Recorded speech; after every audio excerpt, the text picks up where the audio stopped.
નમસ્કાર વિદ્યાર્થી મિત્રો, આપણે આગળના બે ભાગની અંદર કંજક્શનના ટોટલ 19 વસ્તુઓ જોઈ ગયા છીએ.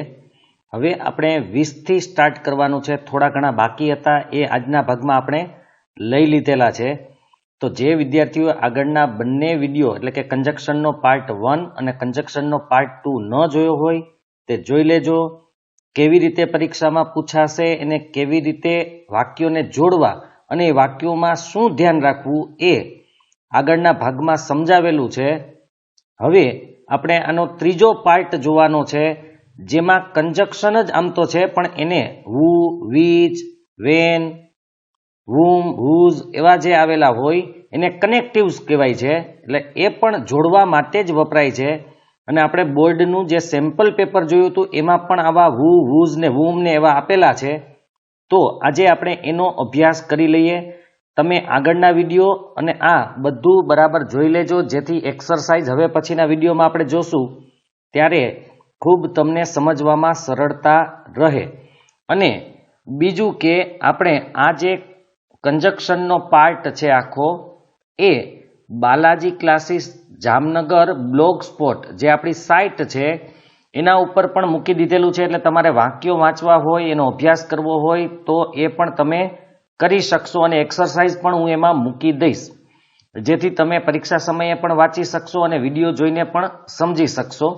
તો Balaji classes Jamnagar blog spot ઉપર તમને આ મળી જશે. તો ચાલો હવે આપણે અભ્યાસ કરીએ.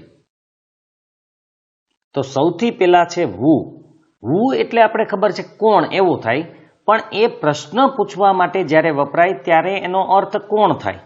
પણ જ્યારે એ સંયોજક તરીકે એટલે કે કનેક્ટિવ એટલે કે જોડવા માટે વપરાય ત્યારે એનો અર્થ થાય કે જે. બરાબર યાદ રાખજો, હુનો અર્થ થાય કે જે. કર્તા વિભક્તિ તરીકે વપરાય છે, એટલે કે કર્તાની જગ્યાએ જ આપણે હુ વાપરીએ છીએ, કર્તા માટે વાપરીએ છીએ. હુ પેલા વ્યક્તિ હોય છે. ખાસ યાદ રાખજો, વ્યક્તિનું નામ હોય અથવા જાતિવાચક નામ હોય. જાતિવાચક નામ એટલે જેને આપણે છોકરો, છોકરી, ઇંગ્લિશમાં ગર્લ, બોય, મેન, વુમન કોઈ પણ હોઈ શકે, પણ વ્યક્તિ હોય છે. ખાસ યાદ રાખજો, હુની પેલા વ્યક્તિ હોય અને હુ પછી તરત જ ક્રિયાપદ આવે છે. જ્યારે આપણે વાક્ય જોડશું એટલે તમને ખબર પડી જશે કે હુની પેલા વ્યક્તિ છે અને તરત જ આપણે ક્રિયાપદથી એને જોડવાનું છે. તો કેવી રીતે જોડાય એ આપણે જોઈ લઈએ. તો અહીં આપણે પ્રથમ વાક્ય છે, I saw a boy yesterday, he was very clever. તો આઈ સો મેં જોયો, અ બોય છોકરો, યસ્ટરડે એટલે ગઈકાલે, મેં ગઈકાલે છોકરો જોયો. હી વોઝ વેરી ક્લેવર, તે ખૂબ જ હોશિયાર હતો. તો આ બે વાક્યની અંદર આપણે જે જોવાનું છે એ આમાં આપણે બબે વાક્ય હોય, એમાં એક મુખ્ય વાક્ય હોય, એક ગૌણ વાક્ય હોય. એ બંને વાક્યોને આપણે જોડવાના હોય છે. તો સૌથી પહેલા આપણે પહેલા વાક્યમાં જોઈએ કે કોઈ વ્યક્તિ છે, તો હા બોય છે. ભલે એના પછી યસ્ટરડે હોય તો એ વાંધો નથી. ઘણી વખત યસ્ટરડે જેવા કોઈ સમયવાચક શબ્દ ન પણ હોય, પણ બોય છે. અને બીજા વાક્યમાં જે ક્રિયાપદ છે એ ખાસ યાદ રાખજો, કર્તાને કાઢી નાખવાનો છે. હુથી જ્યારે વાક્ય જોડીએ ત્યારે કર્તાને કાઢી નાખવાનો છે. તો હવે કેવી રીતે જોડવાનું?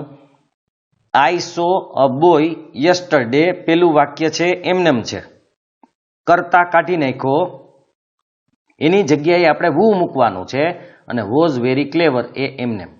ખાસ યાદ રાખજો, કંઈ નથી આમાં, ખાલી બીજા વાક્યનો જે કર્તા હોય એ કાઢી નાખવાનો અને હુ મૂકી દેવાનું. એટલે ડાયરેક્ટ હુ પછી હંમેશા ક્રિયાપદ આવવું જોઈએ. ખાસ યાદ રાખજો, હુ પછી ક્રિયાપદ હોય અને આગળ વ્યક્તિ હોય.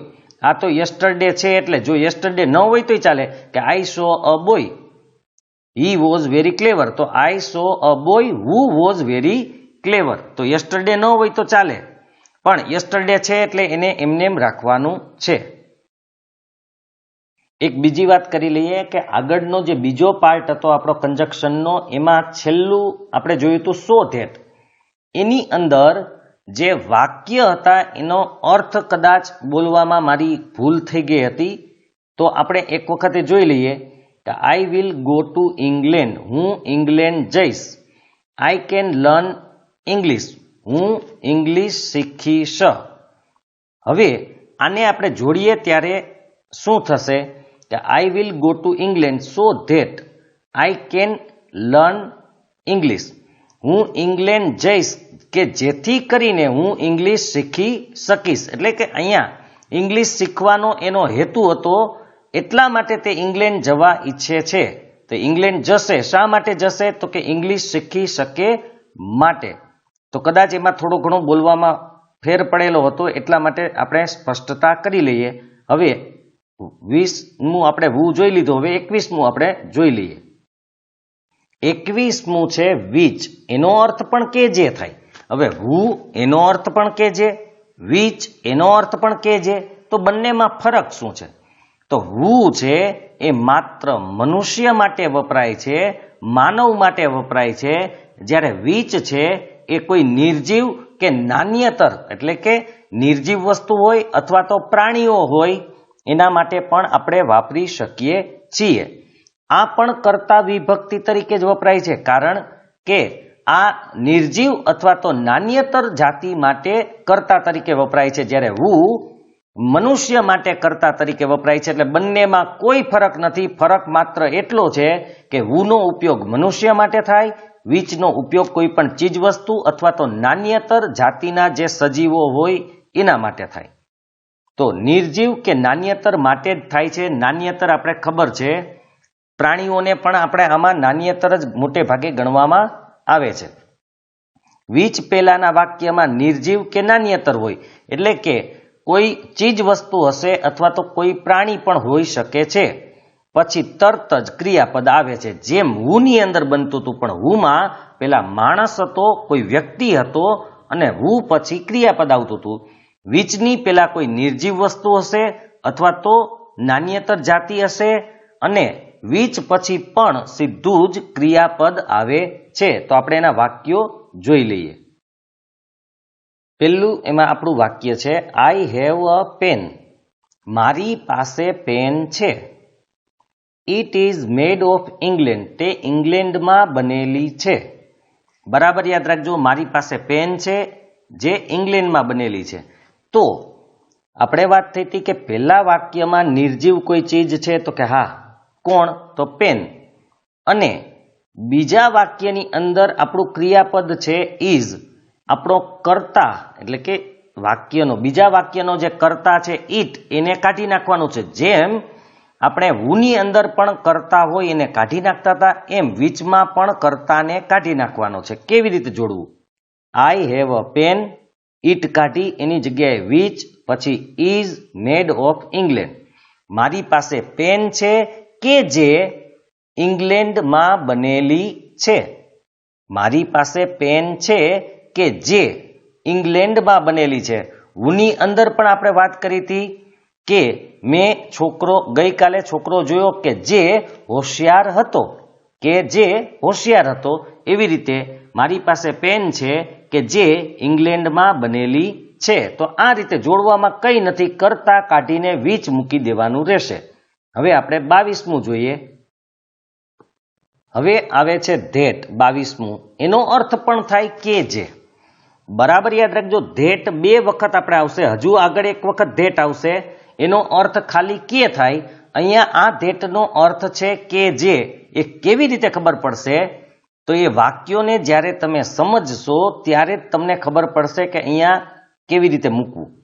તો પહેલા સજીવ અને નિર્જીવ બંને માટે વપરાય છે, એટલે કે આમાં કોઈ એવો ભેદ નથી કે માત્ર સજીવ હોય કે માત્ર નિર્જીવ હોય, બંને માટે વપરાય છે.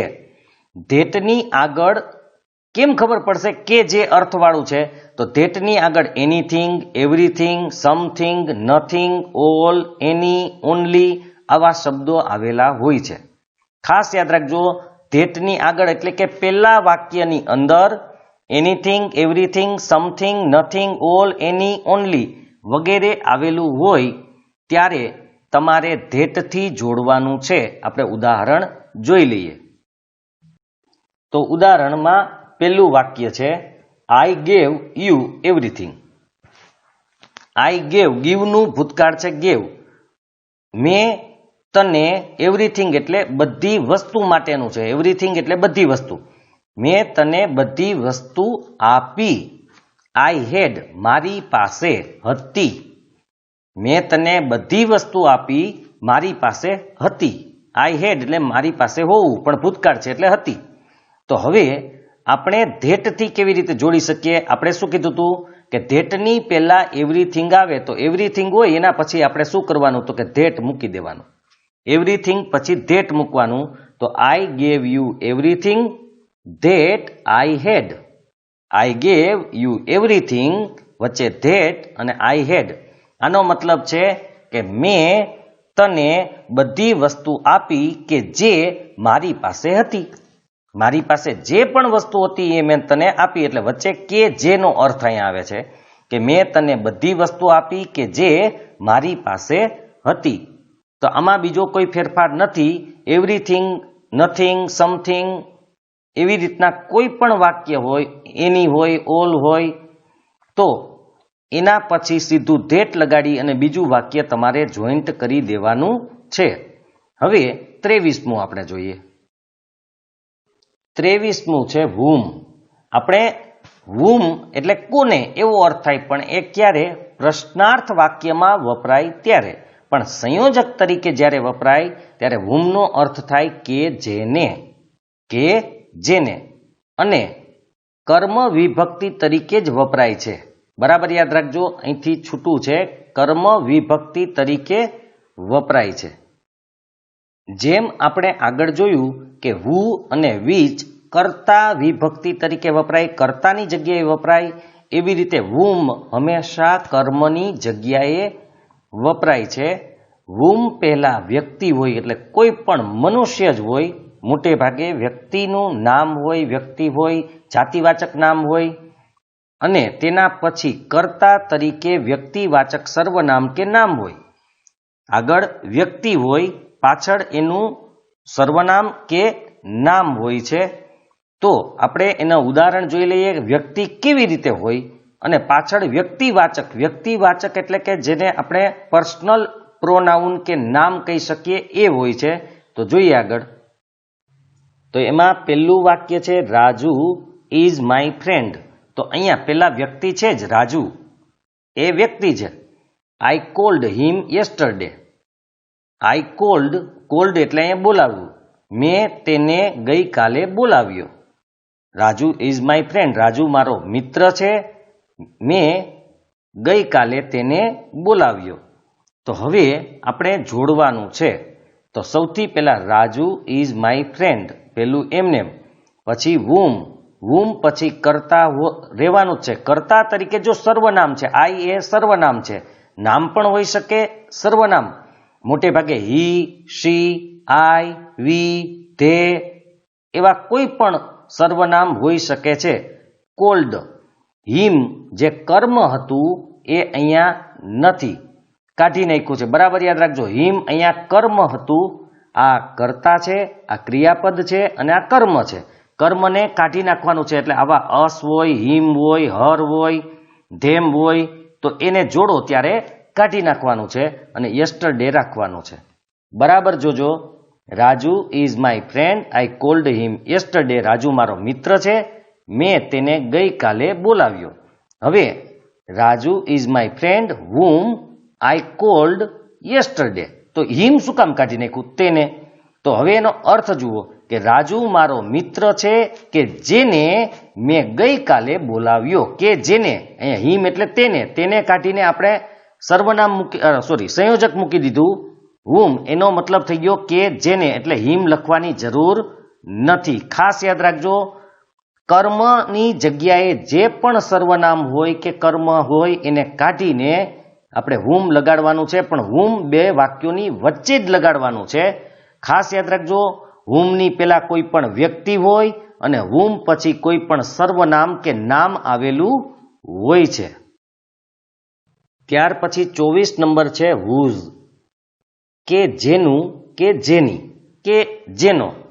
આવા કોઈ પણ શબ્દો, મતલબ કે આ કોઈની વાત કરવામાં હુઝ એટલે કોનું હોય, પણ અહીંયા નથી, કારણ કે હુઝ જ્યારે પ્રશ્નાર્થ વાક્યમાં વપરાય તો કોનું, કોની કે કેનું એવી રીતે હોય, પણ હુઝ જ્યારે સંયોજક તરીકે વપરાય ત્યારે કે જેનું, કે જેની, કે જેનો એવા શબ્દમાં વપરાય છે. સંબંધક વિભક્તિ તરીકે વપરાય છે, મતલબ કે એ કોઈની સાથે સંબંધ દર્શાવે છે. એ માલિકીનો સંબંધ પણ હોઈ શકે, એટલે માલિકી કે ભાઈ આ વસ્તુ કોની છે, આપણે કહીએ ને તો કે તેની છે, એ આ અર્થમાં વપરાય છે. તો માલિકી પણ બતાવે છે, કેવી રીતે એ આપણે ઉદાહરણમાં જોશું. પણ હુઝ પહેલા કોઈ પણ વ્યક્તિ હોય અને તે પછી તરત જ જાતિવાચક નામ આવવું જોઈએ. જાતિવાચક મેં તમને પહેલા પણ કીધું, જેને કોમન નાઉન કહેવાય છે ઇંગ્લિશમાં, કે જે નામ આખી જાતિને લાગુ પડતું હોય એને જાતિવાચક કહેવાય. જેમ કે કાઉ એટલે ગાય, ગાયને એક કોઈ પણ તમે ગાય હોય એને ગાય કહી શકો છો, બરાબર યાદ રાખજો. છોકરો કોઈ પણ હોય એને છોકરો, એનું સ્પેશિયલ નામ હશે, પણ આપણે નામ ન આવડતું હોય તો છોકરો, વિદ્યાર્થી, કોઈ પણ, તમે વિદ્યાર્થી છો, બીજા ઘણા બધા વિદ્યાર્થીઓ છે, તો એવા બધા જાતિવાચક નામ કહેવાય. એટલે હુઝની પહેલા કોઈ પણ વ્યક્તિ હોય, હુઝ પછી તરત જ કોઈ જાતિવાચક નામ હોય છે. તો આપણે ઉદાહરણ જોઈ લઈએ. એમાં પહેલું વાક્ય, ધીસ ઇઝ ધ ગર્લ, આ છોકરી છે.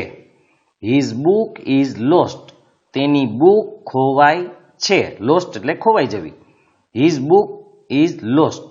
તો પહેલા તમે જોઈ શકો છો કે માલિકીની વાત આપણે કરી કે અહીંયા છોકરી અને અહીંયા બુક, એનો મતલબ કે માલિકી દર્શાવે છે.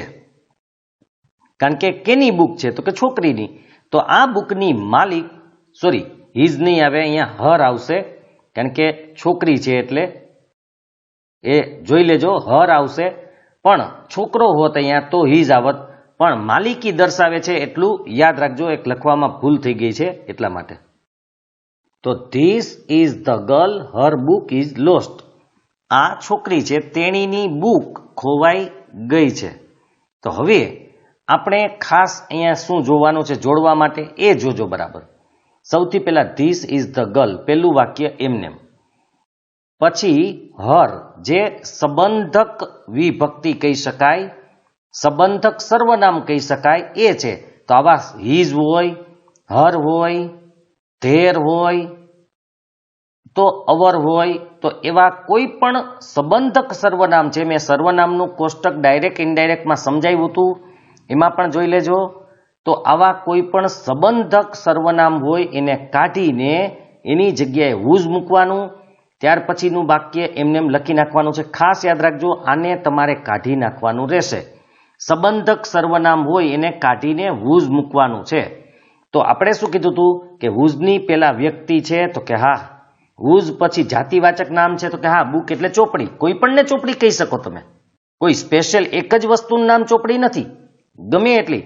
આપણી રામાયણ મહાભારત એ પણ બુક છે, આપણે ભણીએ છીએ એ પણ બુક છે, સ્ટોરીની હોય તો એ પણ બુક છે, નવલકથા હોય તો એ પણ બુક છે. એટલે બુક છે એ આખી જાતિ માટે વપરાય છે, એટલે એ જાતિવાચક નામ છે. તો ખાસ યાદ રાખજો, અહીંથી પહેલું કામ કરવાનું, જે સંબંધક સર્વનામ હોય એ કાઢીને હુઝ મૂકી દેવાનું રહેશે, બાકી બધું એમનેમ જ છે. તેના પછી 25મું છે ધેટ. ધેટ એટલે કે, આપણે આગળ જોયું એ ધેટ હતું કે જે, પણ આ ધેટ છે એનો મતલબ છે કે. આપણે જ્યારે ડાયરેક્ટ ઇનડાયરેક્ટ જોયું એમાં પણ સંયોજક તરીકે, એટલે કે કંજક્શન જ કહેવાય, સંયોજક એટલે જોડનાર, એમાં ધેટ જ વાપરતા હતા કે એક વ્યક્તિ બીજી વ્યક્તિને જે કહેતી હોય એ કહેવા માટે આપણે વચ્ચે ધેટ લગાડતા હતા. કે રામ સીતાને કહે કે, તો કેની જગ્યાએ આપણે ધેટ મૂકવાનું હતું. તો આપણે જોઈ લઈએ કેવી રીતે એનો ઉપયોગ થાય.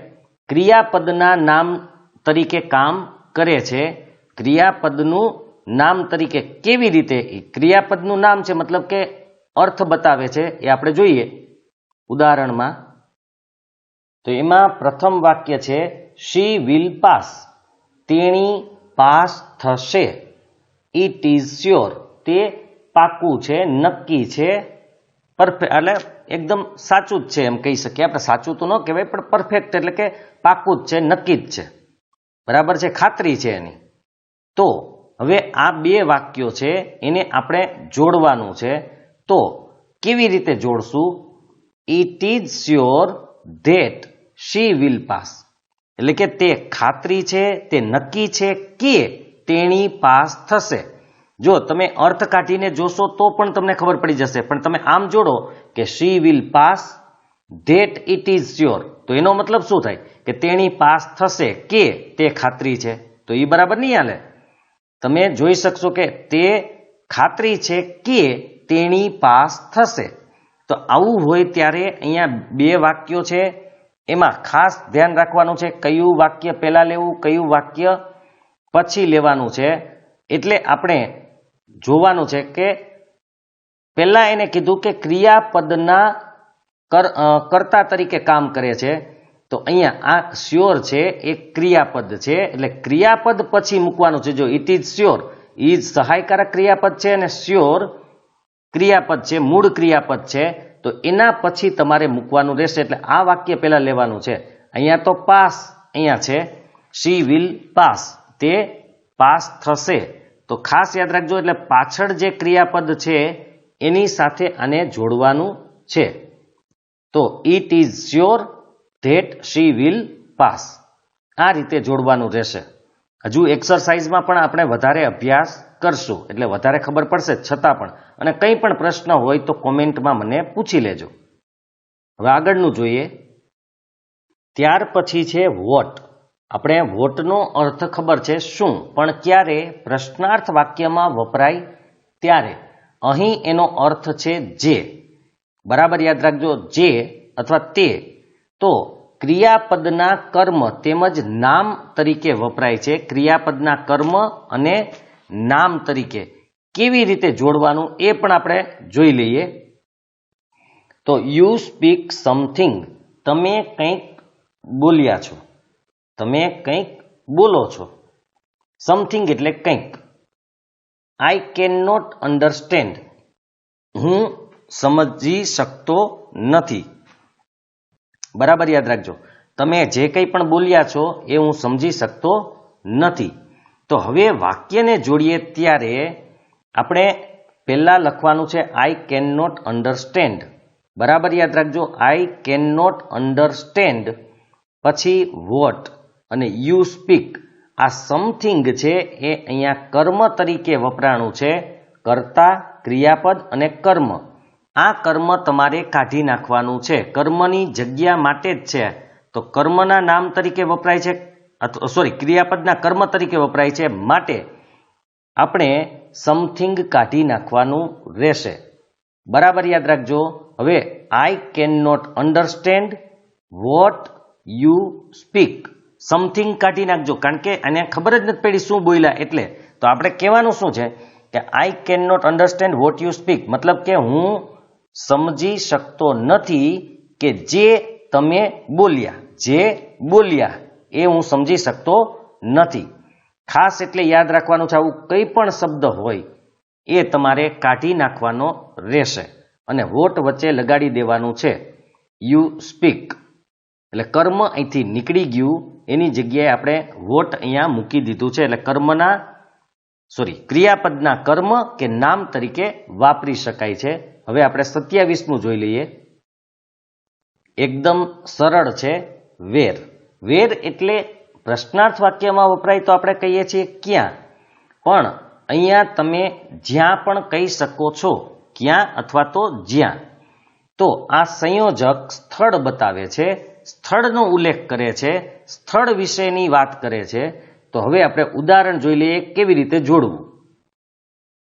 અહીં આપણે પ્રશ્નાર્થ વાક્ય છે અને હકાર વાક્ય અથવા તો વિધાન વાક્ય કહી શકાય. આ પ્રશ્નાર્થ વાક્ય, આ વિધાન વાક્ય, બંને વાક્યોને જોડવાના છે. પ્રશ્નાર્થ વાક્ય અને વિધાન વાક્યને જોડો ત્યારે પછી પ્રશ્નાર્થ ચિહ્ન નીકળી જાય. એક વાત. બીજું, અહીંયા જવાની વાત કરવાની છે, કોઈ સ્થળની વાત કરવાની છે. તો કેવી રીતે? Where do you go every day. Where એટલે ક્યાં, ડુ યુ ગો તમે જાઓ છો, એવરી ડે એટલે દરરોજ, તમે દરરોજ ક્યાં જાઓ છો. પ્લીઝ ટેલ મી, મહેરબાની કરીને મને કહો. તો વાક્યોને જોડવા માટે પહેલું છે, બીજું જે વાક્ય છે એને આપણે પહેલા લખવાનું છે. Please tell me where you go every day.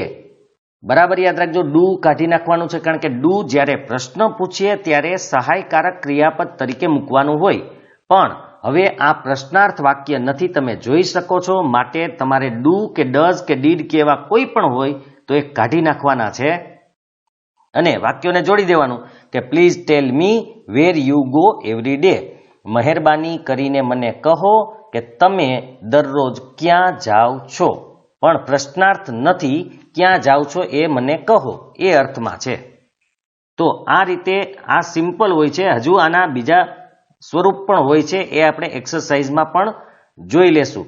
ક્યાંની જગ્યાએ જ્યાં પણ આપણી આવી શકે છે કે જ્યાં જાઓ છો તે મને કહો, એ રીતે પણ આપણે એનો યુઝ કરી શકીએ છીએ. હવે 28મું આપણે જોઈ લઈએ. 28મું છે વાય. કારણ બતાવે છે. ખાસ યાદ રાખજો, વાય છે એ કારણ, આપણે કહીએ ને શા માટે, એનો જવાબ આવે કારણમાં. એટલે આ સંયોજક કારણ બતાવે છે. જે પણ ક્રિયા બની હોય, ઘટના બની હોય, એનું કારણ બતાવે છે. તો કારણ દર્શાવવા માટે આ સંયોજક વપરાય છે. આપણે ઉદાહરણ જોઈ લઈએ. તો why did you come late, આ પણ પ્રશ્નાર્થ વાક્ય છે. ટેલ અસ એ હકાર વાક્ય છે. Why did you come late, તમે અથવા તું શા માટે મોડી આવી. ટેલ અસ અમને કહે અથવા અમને કહો.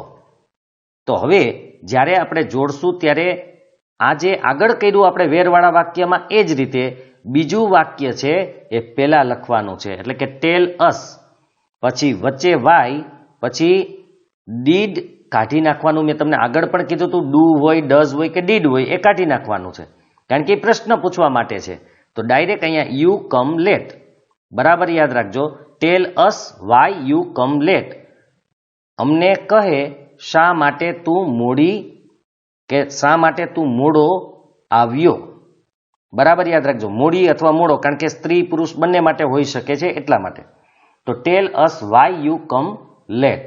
તો આવા વાક્યોને જોડવા બહુ સરળ છે. પ્રશ્નાર્થ વાળું વાક્ય હોય એ હંમેશા પાછળ જાય. વેરમાં પણ એવું જ હતું, આમાં પણ એવું જ હોય. પ્રશ્નાર્થ વાળું વાક્ય પછી લખવાનું, વિધાન વાક્ય હોય એ આગળ લખવાનું રહેશે. વેરમાં પણ આ જ રીત છે, યાદ રાખજો. હવે આપણે લાસ્ટ 28મું છે સિન્સ, એ જોઈ લઈએ. તો સિન્સ મતલબ થી. હવે આ ચોક્કસ સમય બતાવે છે. એક ચોક્કસ સમય, ફિક્સ સમયની વાત છે, નિશ્ચિત સમયની વાત છે. જેમ કે હું એમ કહું કે હું જામનગરમાં 2000થી રહી રહ્યો છું, તો 2000 એ ફિક્સ સમય છે. પણ ગાળો, સમયનો ગાળો હોય કે હું જામનગરમાં છેલ્લા 10 વર્ષથી રહી રહ્યો છું, તો છેલ્લા 10 વર્ષ એ સમયનો આખો ગાળો છે. અહીંયા ફિક્સ સમય કે હું જામનગરમાં 2000થી, એટલે કે 2000નું વર્ષ છે, એ ચોક્કસ સમય અહીંયા બતાવે છે. ઈસવીસન 2000થી રહી રહ્યો છું, તો એ ચોક્કસ સમય છે. તો આ ચોક્કસ સમય બતાવવા માટે વપરાય છે. અને ખાસ યાદ રાખજો, મોટે ભાગે વર્તમાન કાળ અને પૂર્ણ વર્તમાન કાળ હોય કે ચાલુ પણ હોઈ શકે, પણ પૂર્ણ વર્તમાન કાળના વાક્યમાં વપરાય છે. આ ખાસ યાદ રાખજો, પૂર્ણ વર્તમાન કાળના વાક્યમાં વપરાય છે. એટલે કાર્ડ આવડતા હોય તો પણ તમને આ ખબર પડી જાય. આપણે ઉદાહરણ જોઈ લઈએ. તો એમાં પહેલું વાક્ય છે I have been very busy. I have been very busy. I started my new job. I started my new job. તો અર્થ સમજી લ્યો પેલા કે I have been very busy, હું ખૂબ જ વ્યસ્ત રહ્યો છું. હું ખૂબ જ વ્યસ્ત રહ્યો છું. I started my new job, મેં નવી નોકરી શરૂ કરી. હવે એને જોડવાનું છે, કંઈ બીજું નથી, વચ્ચે સિન્સ મૂકી દેવાનું છે. સમય દર્શાવતું જે વાક્ય હોય એ પાછળ રહેશે. ખાસ યાદ રાખજો, સમય અહીંયા જેમ કે મેં કીધું 2000 કે એવી રીતે હોય તો પણ એ પાછળ, કે આઈ લીવડ ઇન જામનગર સિન્સ 2000, હું 2000થી જામનગરમાં રહી રહ્યો છું. તો એવી રીતે સમય દર્શાવતો શબ્દ હોય, વાક્ય હોય, એ સિન્સ પછી લખવું. તો અહીંયા સમય, તમને એવું લાગશે કે સમય ક્યાં છે, પણ નવી નોકરી શરૂ કરી ત્યારની વાત છે, તો એનો મતલબ કે એ ચોક્કસ સમય છે. ક્યારથી વ્યસ્ત છે? જ્યારથી એને નવી નોકરી શરૂ કરી ત્યારથી, એટલે કે એ ચોક્કસ સમય દર્શાવે છે. નવી નોકરી શરૂ કરી ત્યારની વાત કરેલી છે, તે દિવસની વાત કરેલી છે. તો આખું આપણે ગુજરાતી પહેલા જોઈ લઈએ. I have been very busy since I started my new job. હું મારી નવી નોકરી શરૂ કરી ત્યારથી, થી તો છે જ, ત્યારથી ખૂબ જ વ્યસ્ત રહ્યો છું. નવી નોકરી શરૂ કરી તે સમયની વાત છે, તે સમયથી હું ખૂબ જ વ્યસ્ત રહ્યો છું. તો આ રીતે તમારે જોડવાનું છે. અહીંયા આપણા કંજક્શનના જે મોટા ભાગના શબ્દો હતા, વર્ડ હતા, એ આપણે લઈ લીધેલા છે. છતાં પણ જો કોઈ રહી ગયા હશે તો એક્સરસાઇઝમાં પણ હું સમજાવી આપીશ, અને એ એક્સરસાઇઝ પણ હું બાલાજી ક્લાસીસ જામનગર બ્લોગસ્પોટ ઉપર મૂકી દઈશ. બાકીનું અત્યારે તો મુકાઈ જ ગયું છે, એટલે એ તમે અભ્યાસ કરી લેજો, એટલે એક્સરસાઇઝ સમજવામાં આસાની રહે. જો તમને આ વિડીયો પસંદ આવે તો લાઈક કરજો, અન્ય મિત્રો સાથે શેર કરજો, અને જે વિદ્યાર્થી મિત્રોએ ચેનલને સબસ્ક્રાઇબ ન કરેલી હોય તે સબસ્ક્રાઇબ કરજો, અન્ય મિત્રોને પણ કરાવજો. હવે આપણે નેક્સ્ટ વિડીયોમાં એક્સરસાઇઝ સાથે મળશું.